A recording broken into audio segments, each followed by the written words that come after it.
as my phone is going up. Renewal, Youth Instagram.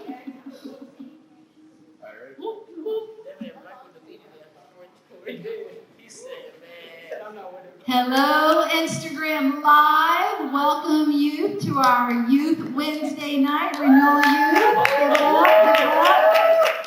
We are so excited that you joined us online. We're even more excited to have you here in person. We appreciate you coming here. It means a lot. So we'll go ahead and get started. So for those of you online, you missed out. We had a game that we already played and we did worship, but it was not an online game. So hopefully you'll be able to make it next time. All right, so we did our game. So, all right, so whether it's Squad Wars or your favorite sports team, we talked about that last week, or a group project, or your crew in an escape room. Ooh, do you guys know what an escape room is? Who's done an escape room? Yeah? Those are fun. Any of you ladies done an escape room? Come on, hands up. Let's Andrew's see. done one. Don't be Sabrina's done shy. one. Okay. Guys over here. Virtual escape room? I don't think I've ever heard of a virtual escape room. Okay. More importantly, let me ask this question. Of those of you who have done an escape room, how many were able to escape in time? Okay. Awesome, because Mr. Ken and I, big fat zero, we did not escape. All right, so I'm sure we can all think of circumstances. Hang on, I'm sorry. We don't have everybody's attention up here.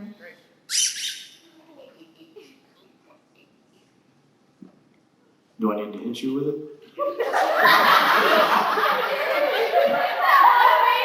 We are on Instagram Live.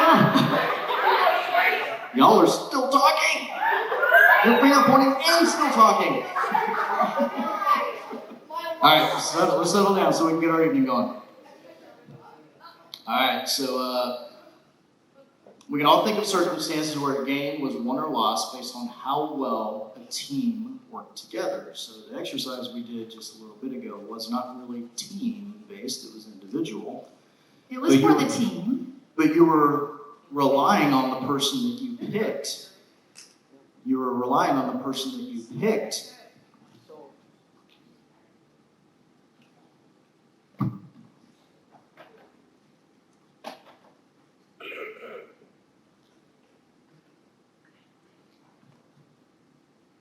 So you were relying on the person that you picked to perform well, that they lived up to the expectations that you had of them. So we're going to talk about winning teams for a second.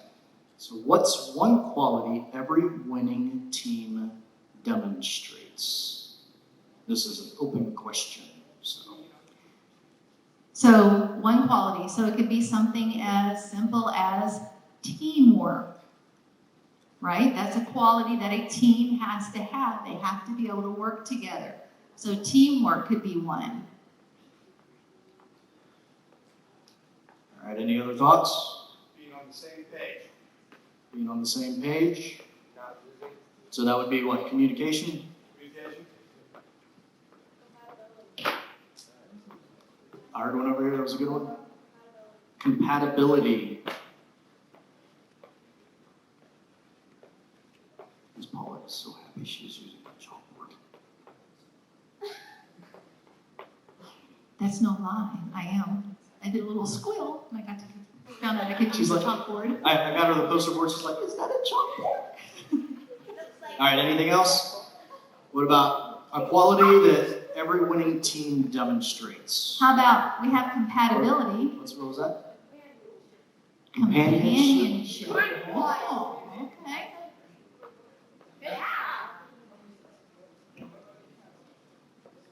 All right.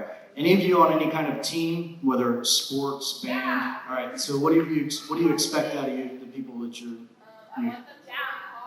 work hard? Work hard. Okay. What else? Cooperation. Oh. All right. Hang tight.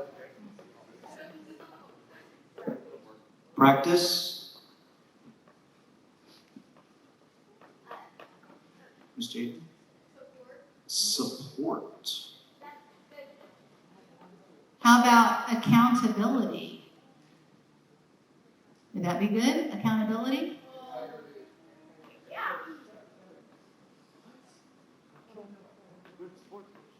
Good sportsmanship. Man, ain't nothing worse than having someone on your team that's a sore loser. Actually, I played soccer in high school, and we had a foreign exchange student come from Germany. And this kid, he was fantastic. I mean, just a phenomenal soccer player. He was doing stuff that we were all just stunned. But he was the worst sport when it came to the game. You know, you're like, if you guys ever watch soccer, like professional soccer, and they are like worse than WWE. They are so fake how they get hurt. Drama. The drama. He was like that. I mean, he would actually trip on his own feet, and he would get up and walk back and grab a clump of grass and throw it off the field. And we're like, dude, what are you doing?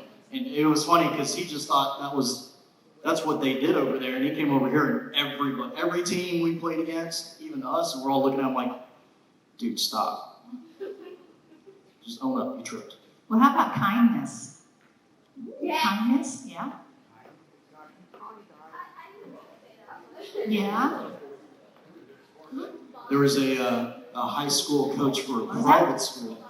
Bonding, because you have to So create that bond. the kindness one, there was a high school coach for, I think it was basketball, for a private school, and they actually fired him because it was a blowout game. It was like 120 something to 0. What? And they fired the coach, and they said, you were a Christian school, we shouldn't treat another team like that. Oh, okay.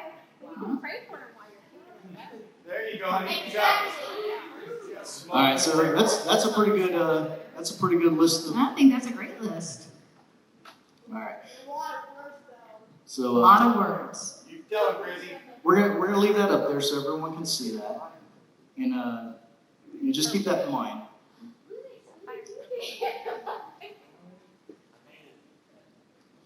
All right. So we're gonna jump into our first small group discussion. So your questions tonight for the first group is going to be, have you ever been on a team? What kind of team? And was it a winning team? Second question, what's one positive quality you bring to a team? All right. So small group. We'll give you a couple minutes on that. And discuss. Go. Yours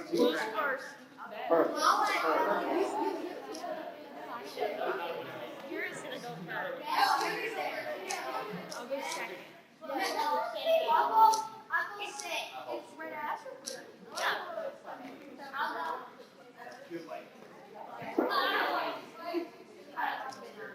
What kind of team?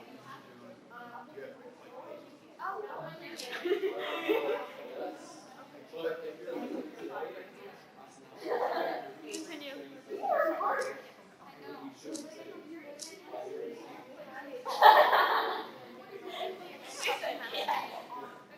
It was like a group project. Yeah. You got it. You were second.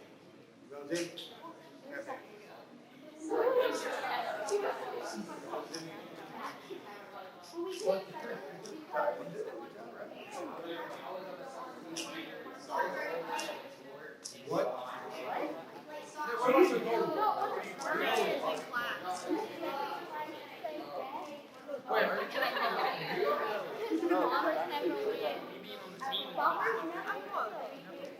Oh, that's good. So you were a good team. People quit. But you would have, you had it with your thought. So yeah. So you were a good team. Number 2.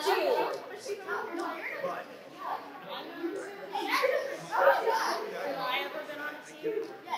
Yeah, I played college volleyball a little bit. Yeah, I know you We were good. But when you get that competitive, it's not as fun. Yep. Because people are there not necessarily, like with high school sports, you want to further your team, but when you get to like sports at that level, you're trying to further yourself. So there's a lot less team. Because you can, like, if you outperform the rest of your team, you can get a scholarship to a different school and switch schools, like you get paid basically. So they want the money. Anybody else who's on the team? Okay, wait, let me go first and then you can go.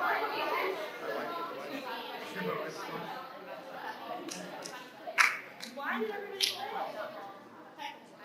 They were scary. You quit too? Oh, so you're the only one. Did you have fun? Wow.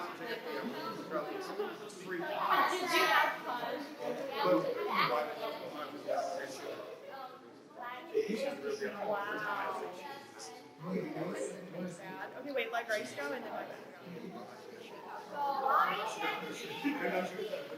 What kind of team were you on? I play soccer. I my brother and my brother's friend. I think what my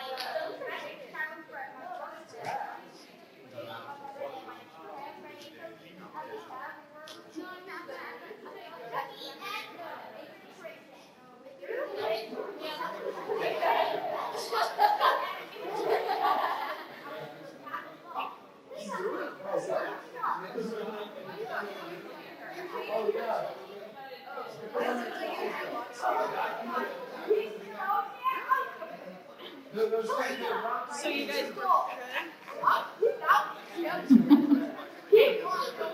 All right. If we could get everyone's attention back up here, please.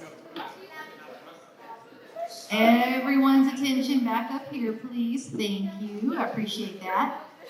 Now, these are really good qualities to have on a team, and I'm sure that you guys discussed some more qualities in your small group.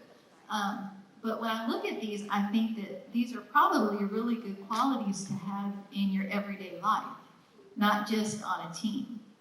Wouldn't you agree, Kenny? Absolutely. Absolutely. So, as you know, there's a script that we follow for these lessons, right, Samina? Yeah, there's a script that we follow. So one of the things it says is talk about a time when you and your squad did something. I'm like, oh boy, I'm old, I don't have a squad. But then I remembered that Mr. Ken and I have a daughter.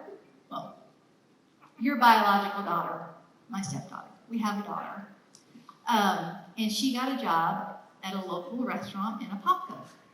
And so one evening, I let her drive my car to that restaurant so that she could go to work. Well, we had our niece at our house. And even though Mr. Ken says he doesn't remember this, we all talked and we hatched out a plan that we were going to go drive over there and we were going to move my car to a different area.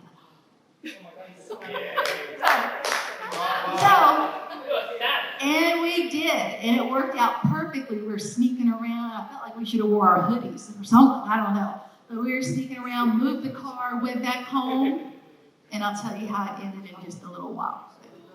I'll tell you how it ended. Just a minute. All right. So on that day, my niece and I, we really worked together. We hatched out the plan, and we made it happen. So it was a success. It was a success. Until our daughter came home. And she was not happy. She freaked out because she thought that she'd forgotten to lock the car, and somebody stole the car, and so she's looking all around for the car. She's freaking out. She comes home. She's crying. And my niece and I are just looking at each other like, oh my goodness, we didn't even think that it would turn out like that. We just thought it was a funny prank. But it wasn't. So we kind of had to apologize, ask for forgiveness, and kind of try to set things straight. That was a prank we used to do in high school all the time. Is we would catch someone when they would leave their keys out, and we would run out to the parking lot and move their car to like the teacher's lot or something like that. So it was like somewhere complete, and they couldn't find it for hours. And we didn't have cell phones back then, so they're having to run the parking lot trying to find their car. Yeah. So sometimes, your squad does something good. Sometimes we act like a bunch of reality stars. So not so great, right? All right, so for the last couple of weeks, we've been talking about community and how God's vision for the church has always been for Jesus followers to function like a team. But like we've been saying, sometimes the church doesn't function the way it's supposed to. I'm sure I don't need to give you examples of times when Jesus followers have been judgmental, rude, unforgiving, or even hurtful to each other. But let me tell you about a story time when church, God's family, came through for me. So, I've told quite a few stories. I guess it's like the pivotal moment in my life when the church or people from church really stepped up and helped me out was on my second wife. When she left, she just packed up and left. And I was in a small group, and so it was just sort of like how this is, but we met every week. We'd go bowling, we'd do Bible studies and stuff like that. But they would check on me, they would bring me food, stuff like that. So they really stepped up and kept an eye on me for a little while. But it helped me feel like I was still connected to those around me. Yeah, and I think that's the most important thing about the church, about who we are, no matter how much you feel like you've fallen down, how much you feel like you've, kind of messed up. Like Pastor Jason says, like we're messed up, jacked up. No matter how much you are that way, if the church family is really doing what they're supposed to be doing, then they're going to build you back up. And that's what we need to do. Whenever our friends fall down, we need to build them back up because that's what Jesus would do. So God's family isn't perfect. But hopefully we can be reminded that God can work through the church in incredible ways. So we're going to jump to another discussion questions. Be a little harder. So what are some things churches and teams have in common? Some of it might be written on a blackboard in front of you. Written on the board, just saying. And then the second one is, what are some ways the church can help us grow? A little bit deeper question. All right, so discuss amongst yourselves.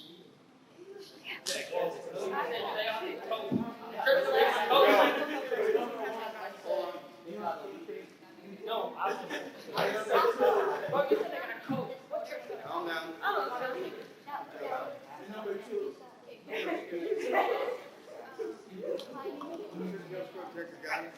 Yeah. Being on the same page. Yeah, that's a good one. Who else? Okay, here's the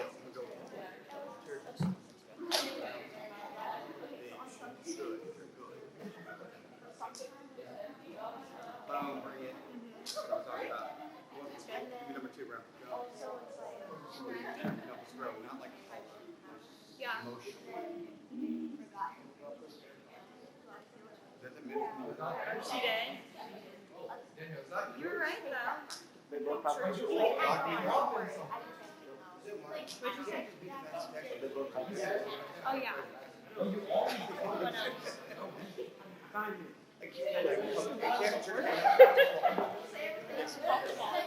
Well, you hope. Sometimes people at church aren't necessarily kind. We're not wrong.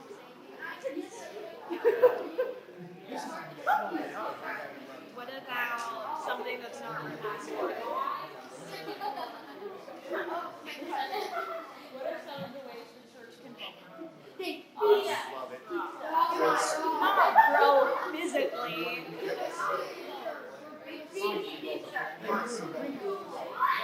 Wait, I can't hear. By preaching, that's good. How does it count? Nab you with the squeaky ball. What's wrong? Well, don't swing your feet like that and you won't hit your tires. Hey, you guys come down over there. We're trying to do it, guys. Yeah, warm enough.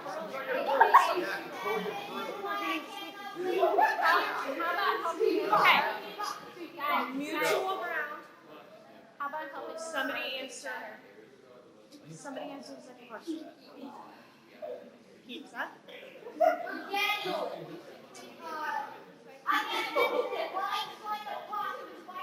No, we're not talking about food.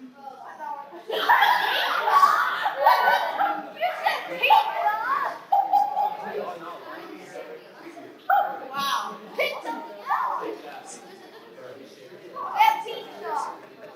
Great.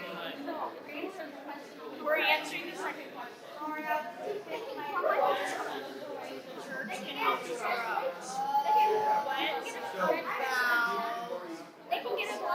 You were right. You were on the right track with Bible studies.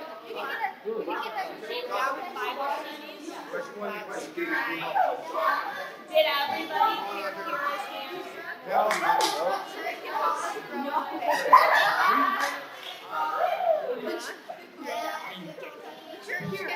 Leaders, yes. Non-team, no. Leaders, captain. Kind of like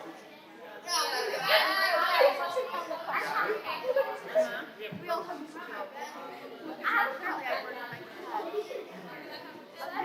no, I just talked about it. I think everyone knows.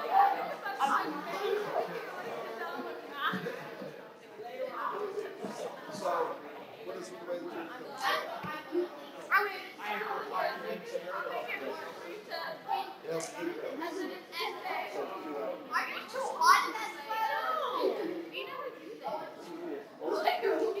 We're never getting squeaky ball ever.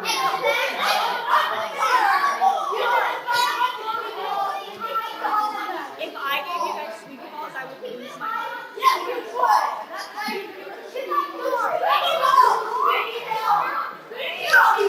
No, big group, big boy, facing my mouth.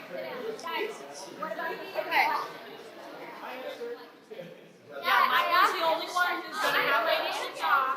Michael and Kara are winning so far. No. Anybody else? Practice broke up. No, answer it.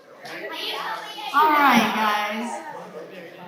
Let's go ahead and bring it on back over here so we can concentrate on whatever else we're going to do tonight. Okay, and that's enough. Right? Okay. So we've been talking about the book of Ephesians, and so we're just going to do just a little recap of what we've talked about so far.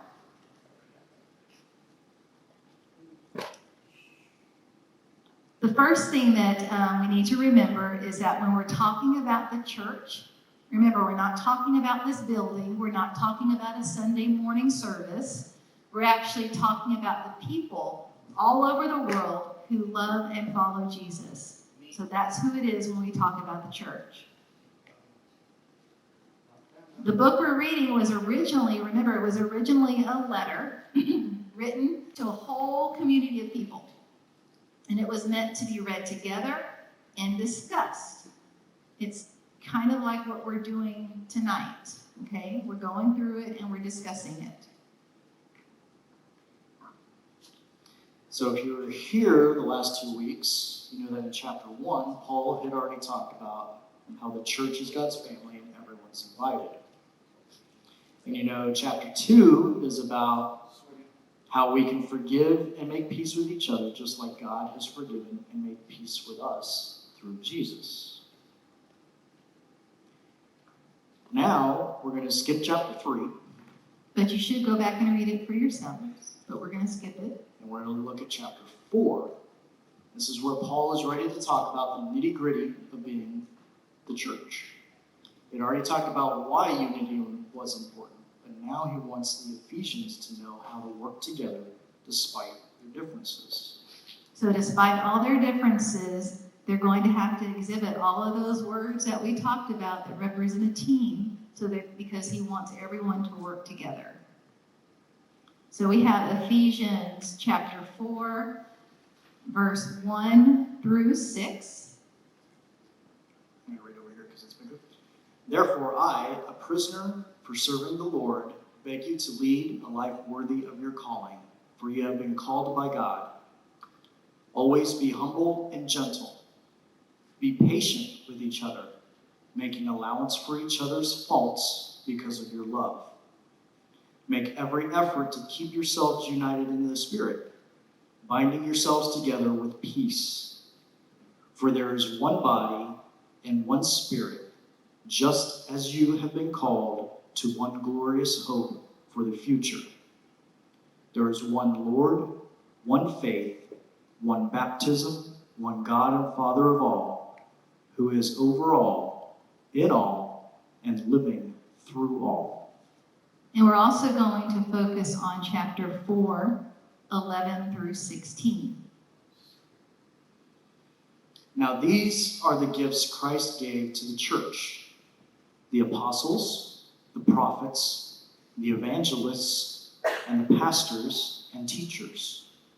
Their responsibility is to equip God's people to do his work and build up the church, the body of Christ. This will continue until we all come to such unity in our faith and knowledge of God's Son that we will be mature in the Lord, measuring up to the full and complete standard of Christ. Then we will no longer be immature like children. We won't be tossed and blown about by every wind of new teaching. We will not be influenced when people try to trick us with lies so clever that they sound like the truth. Instead, we will speak the truth in love, growing in every way more and more like Christ, who is the head of his body, the church. He makes the whole body fit together perfectly. As each part does its own special work, it helps the other parts grow, so that the whole body is healthy and growing, full of love. So in this, Paul challenged his readers to remember that we're part of a bigger team. And when we choose to be unified, come together, we will grow towards maturity. Now, when he's talking about being childlike, he doesn't mean like being 5 or 6 or whatever. He's talking about maturity level spiritually. So he's not referencing an age. He's talking about maturity in your spiritual realm. So, how can God's family act like a team when our team is made up of some, let's kind of admit it, some pretty imperfect people? We are not perfect, but we still have to come together. So, like you or me or that person you're thinking of right now, those imperfect people have to come together as part of our team. Think about a sports team. Don't you need people with different abilities to win? You've got to have somebody in football who's good at a quarterback, who's good at the running back, who's good at the offensive line. They all have their different talents. So, don't you need people with those different abilities to win, or those different abilities when you are in an escape room, which we talked about earlier? And don't you want people on your squad who think differently and can access different parts of their brain when the pressure is on? So not only does God want us to live at peace with one another, he wants us to understand our roles in the squad. In Ephesians 4:11 through 13, Paul pointed out 5 roles Jesus followers might have in God's family. So yeah, this was what we read it already, but in these two verses, he points out the gifts that Christ gave to the church, which are the apostles, the prophets, the evangelists, and the pastors and the teachers. So let's see if we can make some sense of those roles in terms of an escape room, like when you're in an escape room. So here we go. So the apostle. So the apostle, these guys are the pioneers. They are the ones that are kind of driving new efforts and creating some change. They're in that escape room. They may be the person who is trying to open all the doors, who's turning all the knobs, who's pushing the team forward, who keeps telling the team, try this, do that. Can anyone relate to that? All right, raise your hand if that's you. If you're the one that tries everything and, all right, don't be shy. All right, so You're the one in the back. Okay. So you guys are trying to push everyone and get them going. Right? Don't let them sit there and. See, we've got some honest people here, Lauren and Kira, and Miss Danielle. Okay, I can see that. Liz over there. Okay. All right. The next one is the prophets. The prophets present God's truth to others, especially when the truth is not something that people want to hear, right? You see that over and over again in the Bible. Now, in an escape room, this person is probably the one warning everyone about how much time is left and about getting their teammates refocused on the task that is at hand. So raise your hand if you think maybe that's you. Because that was me. I know. A couple. When I was in the escape room, I was like, oh my gosh, we only have 5 minutes left. So, definitely. Escape room. Oh. And the next thing. You have to solve puzzles to get out of the room. Okay, and the next one is the evangelist. All right. So the evangelist is spreading the good news of Jesus wherever they go. They are spreading that good news in a really compelling way. So they are actually trying to convert people over, right? So in an escape room, this is probably the person who invited everyone else to hang out and is now posting all over social media about what's going on. Right? So this is the evangelist. They're posting on social media how awesome this is, how much fun they're having, and look at us go. They're ones going, come on guys, let's go out. I got people raising their hand already. They know who they are. Barrett.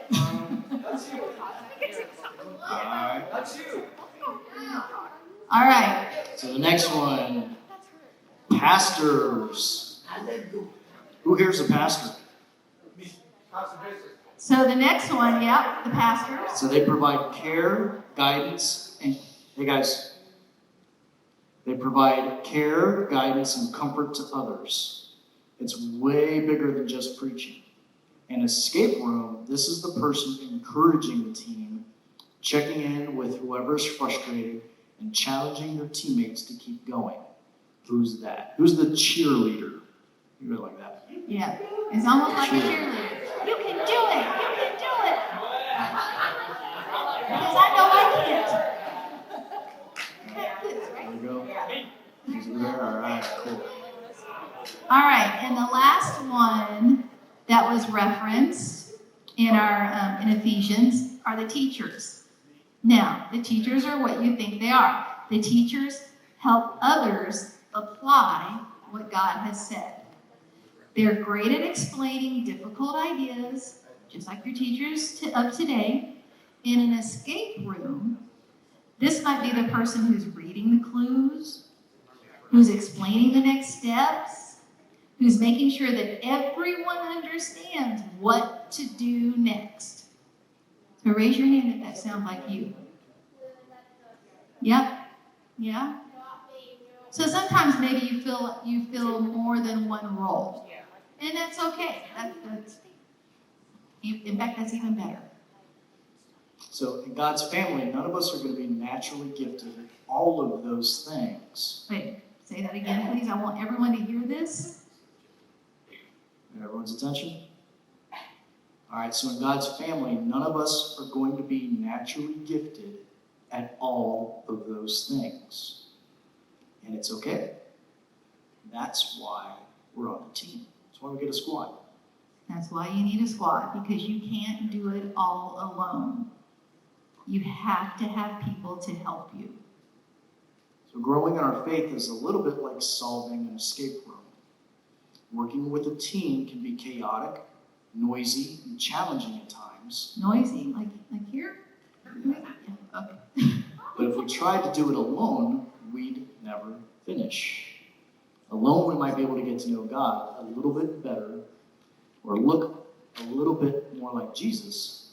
But without a team around us, we'll never grow as much as God designed us to do.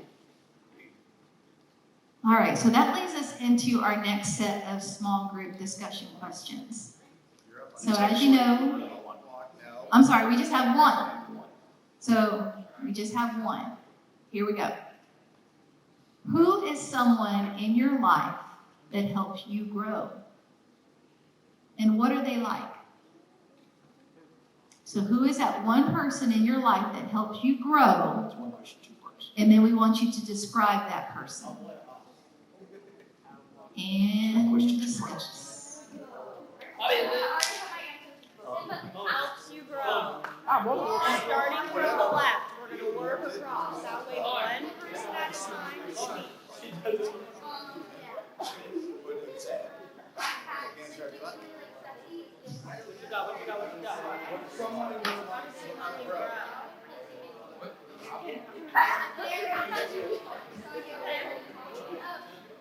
Okay, next.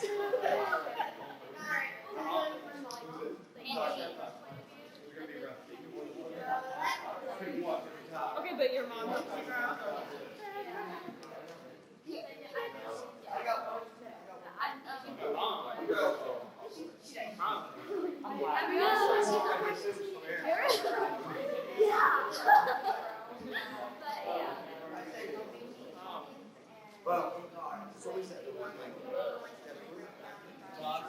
So she gets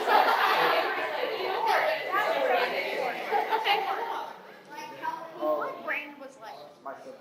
Your siblings? Do you have how many siblings do you have?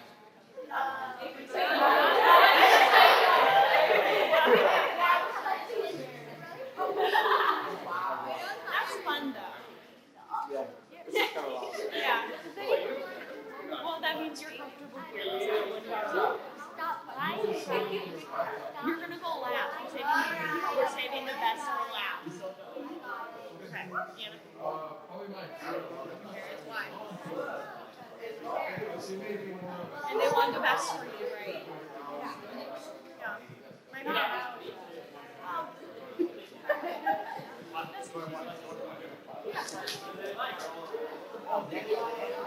I don't get a lot of voices. Okay, wait, what? Do you have an answer? Okay, what is it? Your mom and your brother? Eric, what you got? Why? Yep. Wait, why? But like, do they motivate you?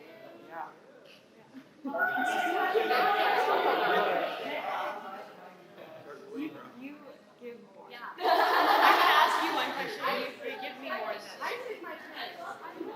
Eric, what you got?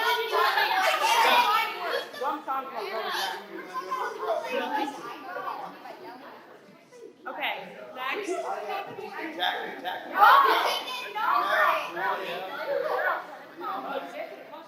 And your grandpa? Why your grandpa?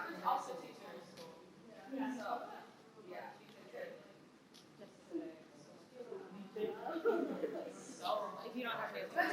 I have a question. He wants to speak you off.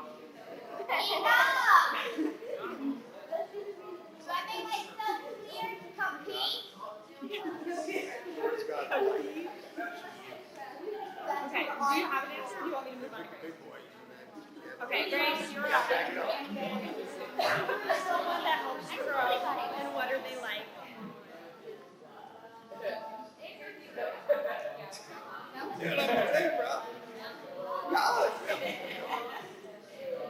God does help you grow. He's always there. Your mom? See? What's gonna happen? All right, we're going to go ahead and pull it back in, guys. Bring it back in. Bring it back in. Bring it back in. All right, thank you.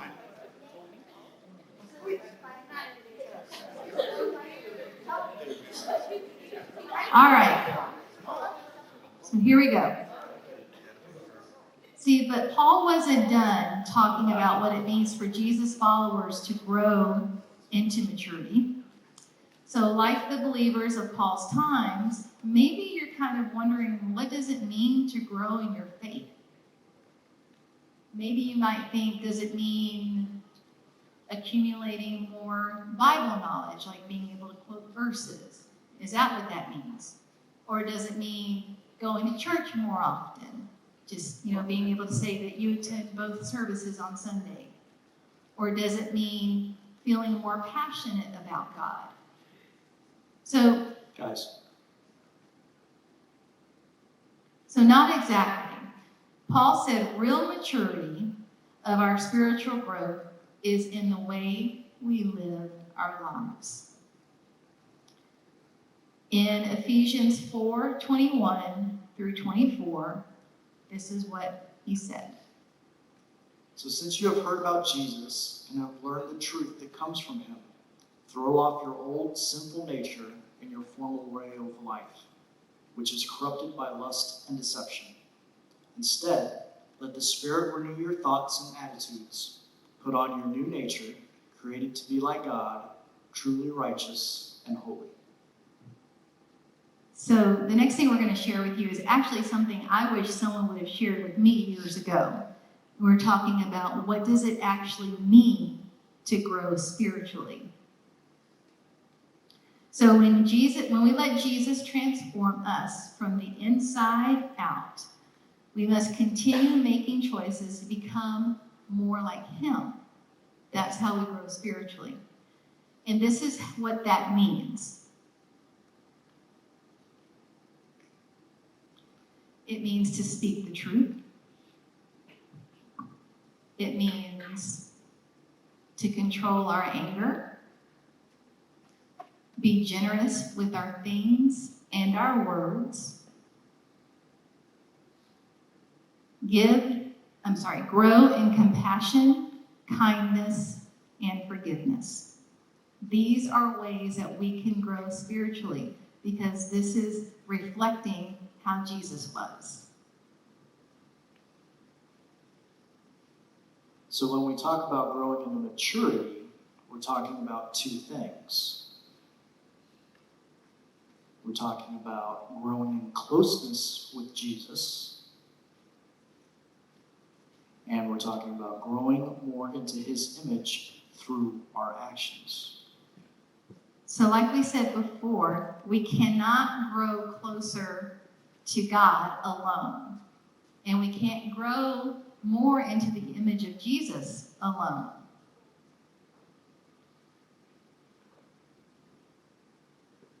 When every member of God's family does their part, we find ourselves growing in faith. But only when we grow together, because it has to be as a team. God designed us to need each other. He designed us to function as a team. So all alone, we can only go so far, but in God's family, we can grow together.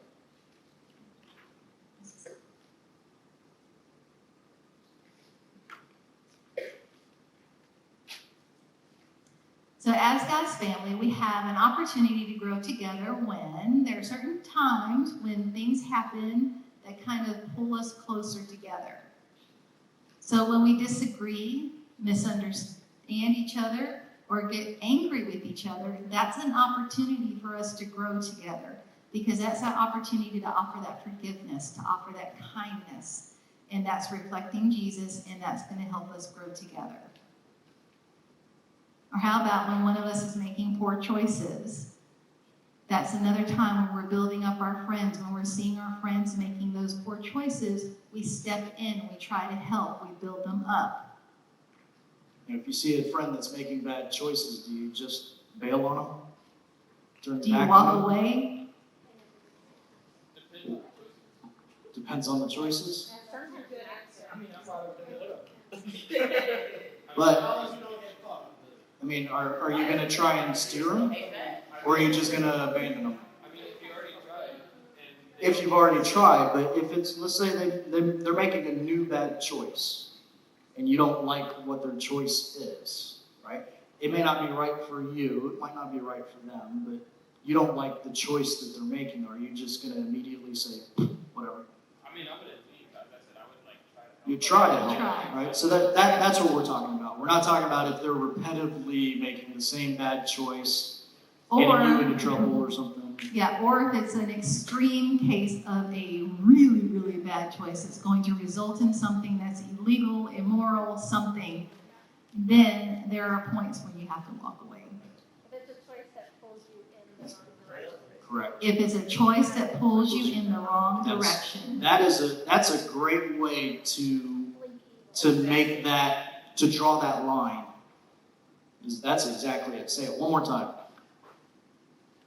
If it's a choice that pulls you in the wrong direction, you have no choice but to walk away. You have to flee evil because you have to protect your heart and yourself in order to be able to help somebody else first.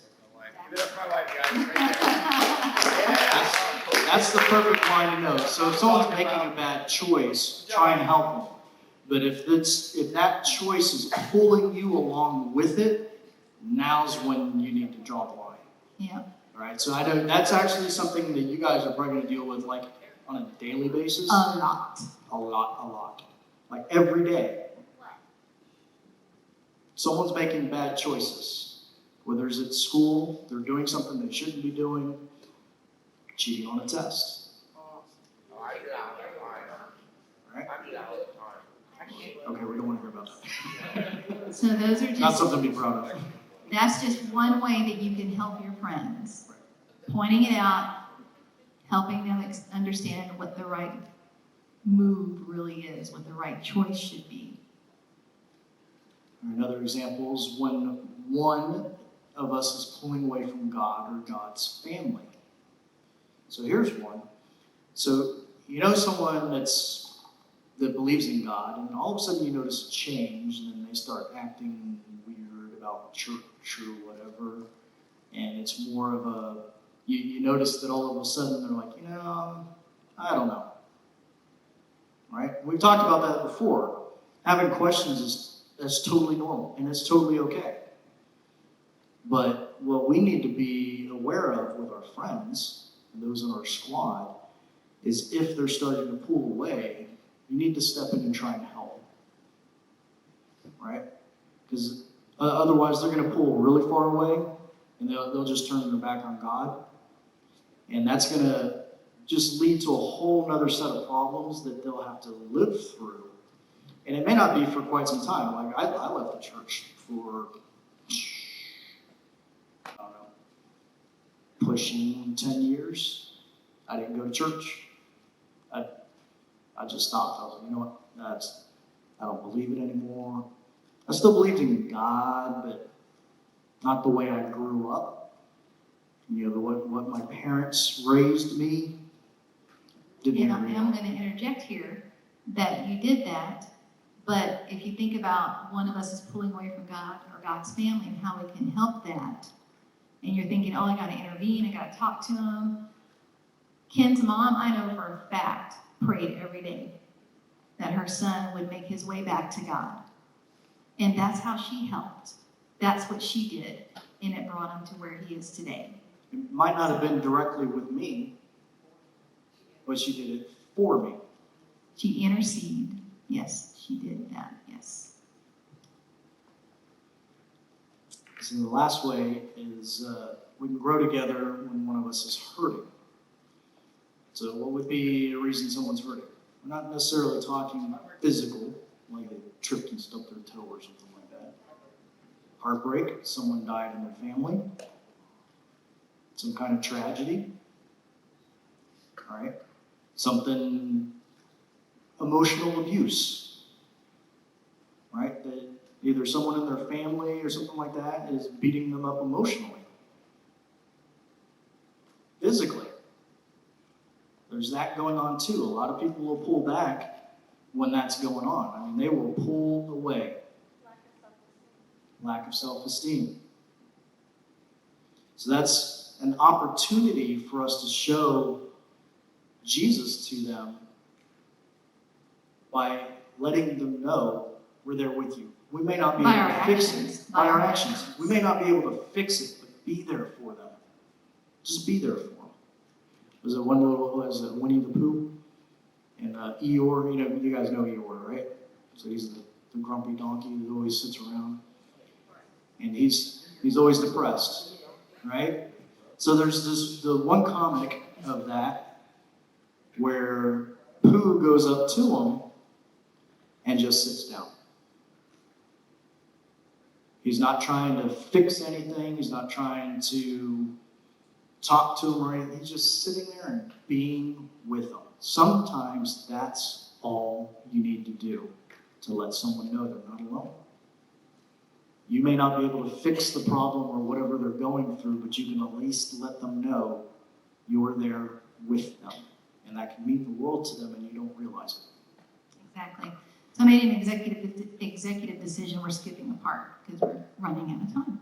So we're going to talk about something that I did not want to skip because it's really important. These are 4 ways that we can grow together. So because when we come together like a family, a team, one body in Christ, we can grow in ways we could never do on our own. We're always better when we're together. Okay? So here are some ways we can do that. Be real with your squad. Growing together means giving other people access to our lives.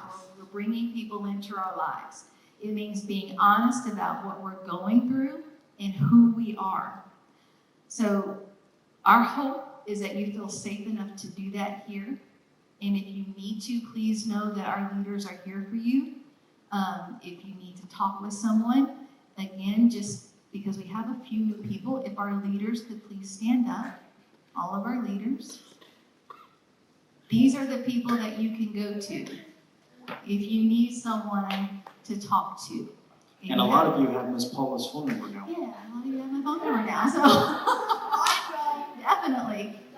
Thank you, leaders. Thank you. I just wanted to remind them of who they have on their team. Now, part of this, just be real with your squad. I want to give you a little word of caution with this. Be real with your squad. But, all right, so it means giving people access to our lives. That does not mean they get everything. That they get to help you choose. That they drive your thought process. That is not what this is.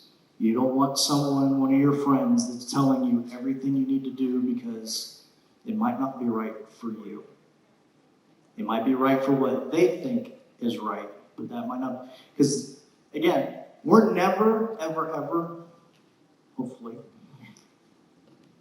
but definitely at your age, you're never going to be 100% with everybody. They're not going to know everything about you. Why? Most likely because you're embarrassed about something.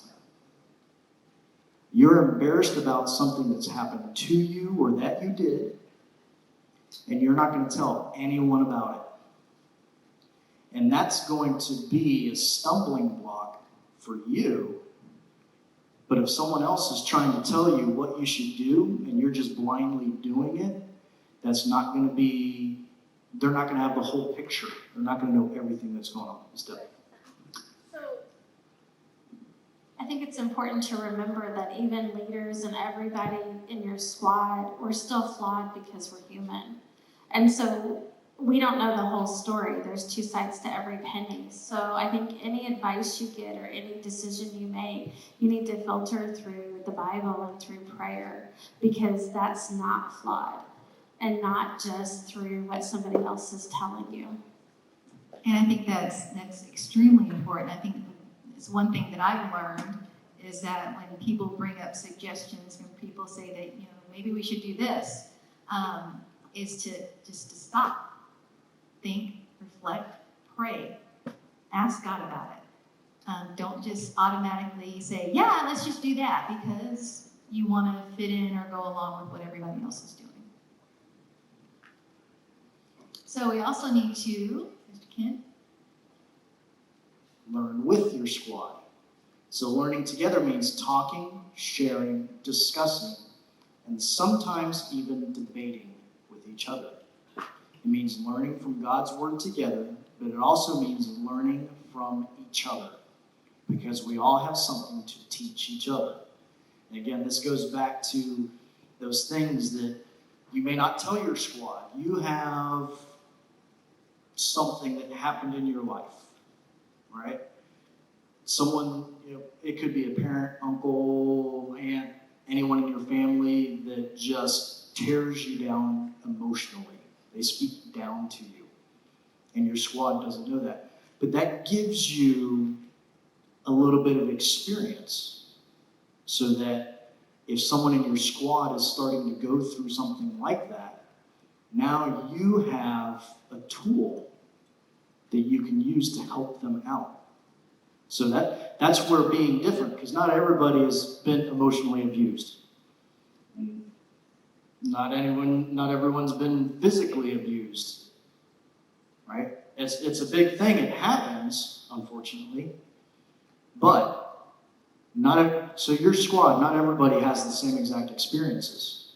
So this gives you the opportunity that you can help guide someone else. and I think that goes on to the next thing that we can do to learn to grow together is to add to your squad, because we already know that there are people out there who need a squad.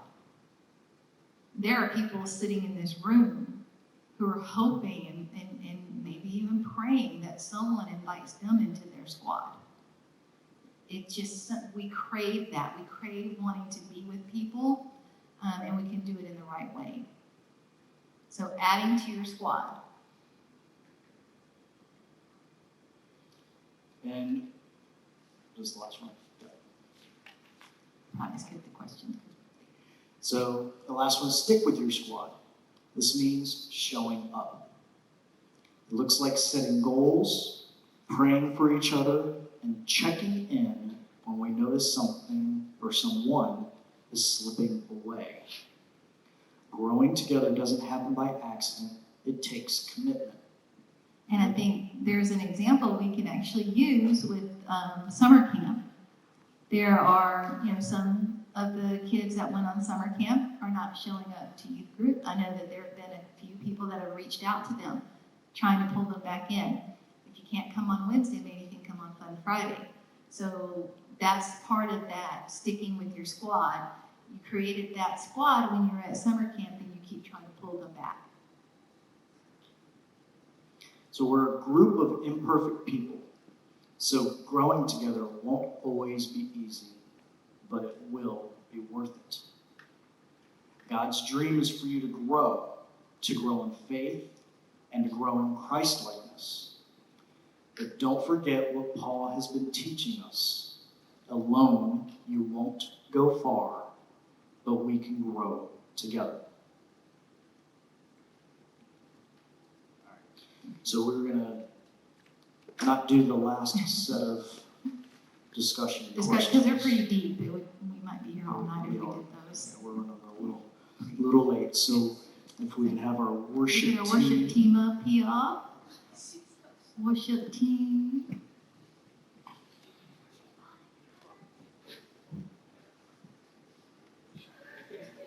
All right, so if we can get everyone else to come back to the center. We're going to come together. So we can grow together. through worship.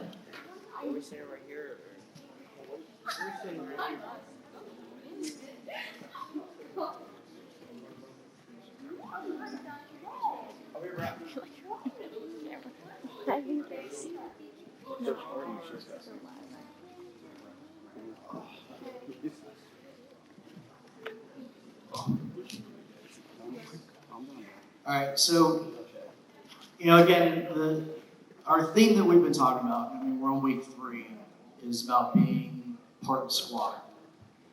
Is, finding people in a group, getting our own group, building our group up bigger, finding people to add to our group, and supporting everyone. Not just to have people to hang out with, but to live life with. When something is going on in their life, to be there for them. That you don't just leave them to suffer through whatever they're dealing with. You wouldn't want anyone to do that to you. You would want your squad to look out for you. And this is where we're at. And we have to grow together. And the only way to do that is to look out for each other, to support each other. All those words for teamwork that we had, the accountability, following up, making sure someone, is staying engaged. They're not being left behind. The companionship, compatibility, all these words, kindness, bonding. This is what we want in our squad. This is what we want in our friend group. And if we can keep that in our mind, we can help each other. Because it's not just the responsibility of adults to do everything, to take care of everything, to fix everything. It's your responsibility as a friend to take care of your squad.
Oceans rise, my soul lives the embrace.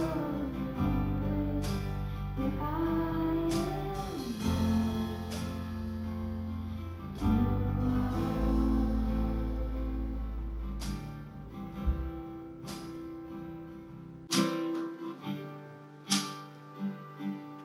Lord Jesus, thank you for our time to hear your word. Help us for the remainder of this week until we meet again to keep an eye on each other, to notice when we need to support each other. Keep our hearts open so we can love others the way you love us. In your name we pray. Amen. I just wanted to say something real quick.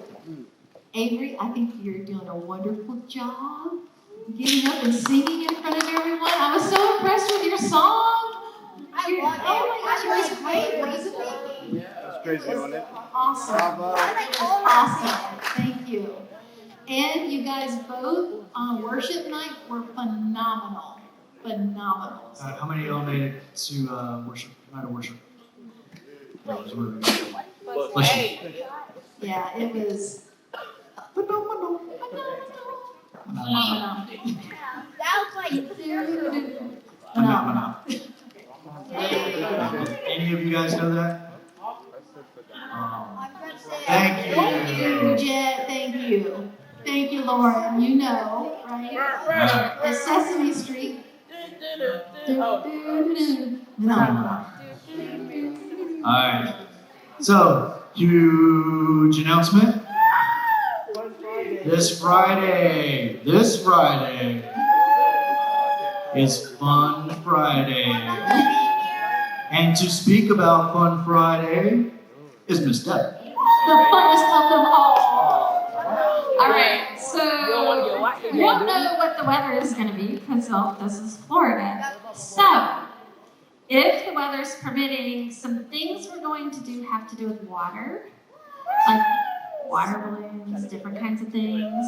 So, just remember that if you're coming, like girls, maybe don't wear a white or a light colored shirt because you're going to get wet.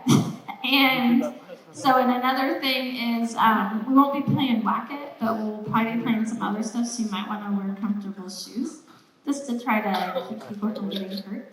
So, just saying, flip-flops may not be what you want to wear for some of the games that we play, because I don't know if anybody's come up on a Friday, but we play a little rough.